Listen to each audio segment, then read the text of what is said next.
Ladies and gentlemen, hey, hi, how you doing? Welcome back to the channel. Thank you so much for stopping by.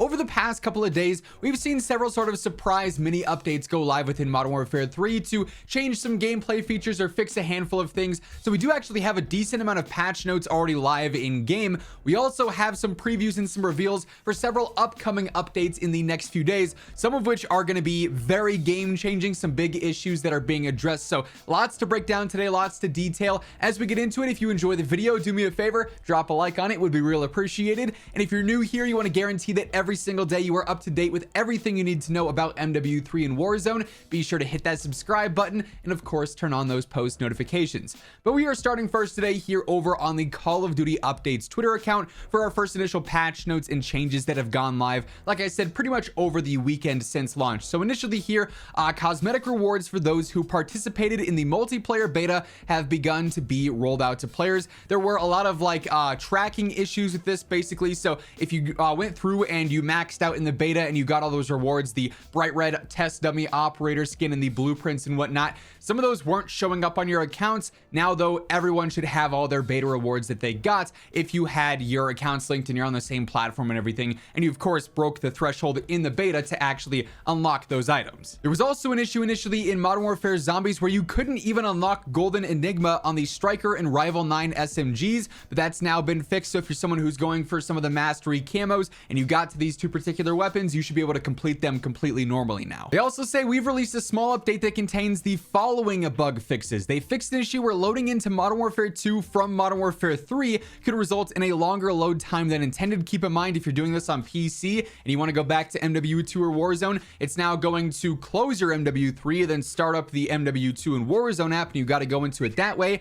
I don't know why we can't just have them as separate apps. Then on console, it is just a long load time. Now it shouldn't be as long as it was though on day one. They also fixed an issue that could cause a crash when entering the weapons tab when cross launching from Modern Warfare 3. So if you booted up one of those games or you booted MW3 via MW2 or Warzone, then you went right to your weapons, it would cause all sorts of issues. All that's been fixed. Now, as mentioned, we also have a lot of previews for updates that are going to be coming this week. Some content based ones, some big gameplay based ones like this one. So they say this: a fix is in progress for Modern Warfare 3 multiplayer and ultimately Warzone as well once the update and integration happens in December, to significantly reduce the tac sprint delay that occurs after sliding. Right now, there is a big problem where if you are constantly slide canceling in game, you're going to notice that your tac sprint reset is absolutely abysmal. It takes forever to get your tac sprint back, even if you're running, for instance, the infantry vest, which is supposed to reduce the refresh time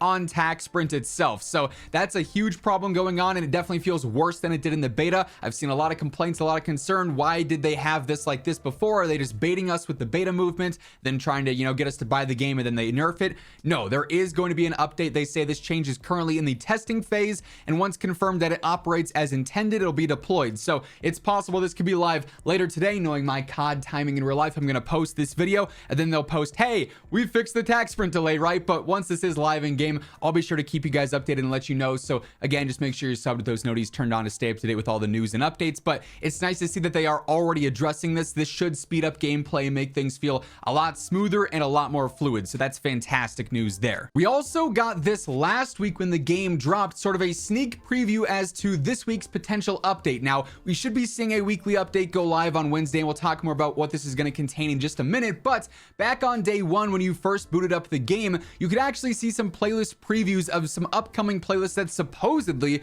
are going to be unlocking this week on Wednesday, and this includes Terminal 24/7, the MW2 Maps Mosh Pit, which would indicate that we're going to see Ella Silo and Farm 18 and Shoot House all debut, and an experimental playlist, which in the past in Sledgehammer games has been a playlist where they actually changed various elements of gameplay. Sometimes it could be the player count, so maybe it's up 2, 3, or 4 players. Maybe they're changing around how movement is going to work or how something is going to function in game. It's a really cool playlist that doesn't actually affect the rest of gameplay, but you can play it, experiment with it, give it your feedback on it, and say, okay, I really loved this. This should affect all playlists, or Absolutely not. Keep this in its own playlist and then change the playlist as soon as possible, right? So that's really good news. And of course, you can see these down here. There was a timer on them last week when the game first dropped that would be expiring this upcoming Wednesday. So we're going to have to stay tuned for that. And then another thing that's going to be happening this week, it seems, is a new event. Our very first event of Modern Warfare 3, known as the Call of Duty Endowment True Legends event. And this will also be kicking off on Wednesday. And in addition to that, we should be seeing a weekly challenge refresh as well to introduce our second new set of weekly challenges, maybe alongside a new aftermarket part or potentially even a new weapon to ultimately help us build towards that new river camo, whatever it's called. That'll be unlocked in 4 weeks time. So we actually have a lot of content updates coming later on this week that have already been previewed. So of course, when those drop, we'll be going in depth in full detail with everything coming with those. Hey everyone, if you're like me right now and you are grinding out Modern Warfare 3, leveling up all the new weapons, going for the new mastery camos, or you just happen to be looking at screens for long periods of time, whether it be for work, school, or just casually gaming, do yourself a favor and pick up a pair of Gamer Advantage glasses. You all obviously see me wearing these every single facecam video. They are truly the most essential part of my day-to-day setup. And if you want to get a pair for yourself, they offer prescription and regular lenses, plenty of different frame options and colorways, and code WhosImmortal will get you a nice little discount at checkout. Link for that will be down in the description below. And then the final thing we can look at here is the Trello board, and this actually previews some of the gameplay updates and fixes that we're likely going to see deployed over the next couple of days throughout the week as well. And Sledgehammer's been very active revealing new updates coming via this. So as far as all the different issues they're investigating, we've got stuff for multiplayer, zombies, and then global issues as well. So for instance, for global issues, upon consuming a 2x XP token, whether it's rank XP or weapon XP, the UI gets stuck at activating token, and then this doesn't let you redeem it. It freezes your game. You have to go through and reboot it to get your token to activate. It's really annoying. I see a lot of you guys talking about this one. They are aware of that. That one should be fixed here really soon. For some multiplayer specific stuff, you might notice in multiplayer right now, pings are completely disabled because in Search and Destroy, they were giving players an unfair advantage with an exploit there where the pings stayed active. So they just quickly disabled those entirely for multiplayer right now. Once they have a fix live, those will be back in a normal feature there. They talk about the tac sprint delay after sliding. Again, they're going to be fixing that one here as mentioned on their Twitter post. Karachi has been temporarily removed from Cutthroat due to mixed teams and initial spawns. It spawned you with enemies basically, so that's another fix that should be coming here pretty soon.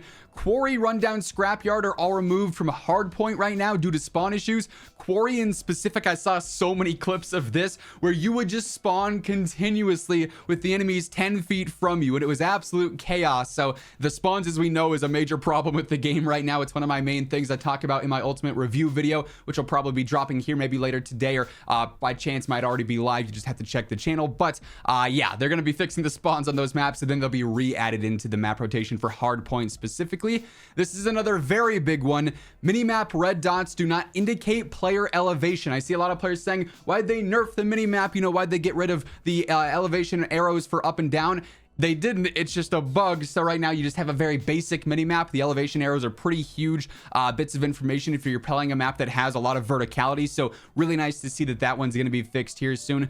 Bomb site A can be planted from an unintended location on terminal. Search and Destroy, you could be outside of the plane for that. And then after infill, the field of view can be higher than expected rather, which means that you're playing at like a 200 FOV. It glitches sometimes. They are going to be fixing that as well. Obviously 120 is the max for that. So a lot of in-game updates, fixes, some pretty big things changing here in the next few days. And again, once those changes are live, I'll be sure to keep you guys updated for that. And also for zombies, we got a handful of things here. They do have a fix scheduled for missions in Act 2 not automatically queuing in game, and a fix scheduled for players who are eligible for a story mission but do not participate in this. They're automatically queued into a story if a different squad initiates that. They don't want that happening. There's also issues with Battle Pass XP gains basically being non-existent in zombies. You don't earn any progress for your Battle Pass while playing, so they're going to be fixing that. And then obviously, as we talked about earlier, Golden Enigma and Golden Ivory are not unlocking with certain loadout configurations. That'll be fixed universally, alongside a fix for the FR556 digital wildland completion criteria not being accurate either. So